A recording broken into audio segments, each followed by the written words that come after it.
বস আসছিলাম বস, 2 দিন পরে তো পয়লা বৈশাখ বস। তো আসলে এমপ্লয়িরাও বলছিল এইচআর হিসেবে আসলে বস আপনার কাছে আসতাম কিছু রিকোয়েস্ট নিয়ে। বস আমরা আসলে পয়লা বৈশাখের জন্য কিছু করতে যাচ্ছিলাম। আচ্ছা। এই ধরেন স্যার বস, একটা লাঞ্চের আয়োজন যেখানে আসলে কিছু ইলিশ মাছ, চিংড়ি মাছ দিয়ে কিছু বাঙালি মেনু। তো স্যার একটু অফিসটা একটু ডেকোরেশন করলাম। তো স্যার কিছু বিকেলে কিছু স্যার হালকা পাতলা নাস্তা অ্যারেঞ্জমেন্ট করলাম, যে আমাদের যে মোরালি টোলে থাকে বাঙালি খাবার এগুলো। আচ্ছা আচ্ছা, তাই নাকি? তো এই স্যার বস একটা প্রপার প্ল্যান করেছিলাম বস, আপনি যদি একটু দেখতেন। ও আচ্ছা, আইটেম তো সব ভালোই করছেন বস আপনার পছন্দের আইটেমও আছে বস।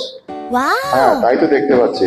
করে ফেলেন করে ফেলেন, এটা খারাপ হবে না আমার যা মনে থ্যাংক ইউ হচ্ছে। বস। তো বস একটা বাজেটও আছে, এই যে এখানে আছে স্যার অ্যারাউন্ড 40,000-এর মতো একটা বাজেট রাখা হয়েছে বস।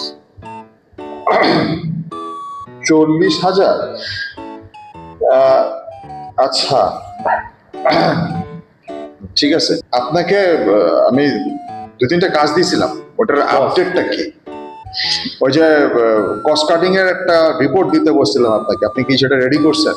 বস করতেছি আর বস এটা। সেলসের যে রিপোর্ট দিতে বলছিলাম, সবাই অ্যাটেন্ডেন্ট ঠিক মতো আসতেছেন তো অফিসে? বস কার্ডটা দেখি বস।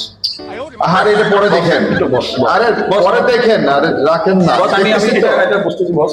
ঠিক আছে বস, থ্যাংক ইউ বস। আচ্ছা, রিপোর্টটা দিয়ে যান কিন্তু আমাকে। কাজ নাই, আসছে 40,000 টাকা দিয়ে বৈশাখ করতে।